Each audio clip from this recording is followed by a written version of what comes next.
Hello guys, in this video I'm gonna show you how to do a swim move in MLB The Show 26. The first thing you need to know is that there isn't a special button you can press to trigger it whenever you want. The swim move only appears in certain situations while you're running the bases. To get it, you need to be heading toward a base while a fielder is waiting there and trying to tag you out. If you are close enough for the game to trigger the animation, a swim move prompt may appear on the screen. The important thing is that this prompt is random. There are no settings to turn it on, and there is no button that guarantees it will happen. When the prompt does appear, you will see a right stick icon with a direction. Quickly flick the right stick in the direction shown on the screen. If you do it correctly, your runner will perform a swim move, reaching around the tag and trying to avoid the out. Just keep in mind that the direction can change each time, so pay attention to the prompt and react quickly.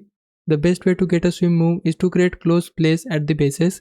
Eventually the prompt will appear, and if you flick the right stick in the correct direction, the animation will play. Hope this helps. Leave a like and subscribe my channel. For now, thanks for watching.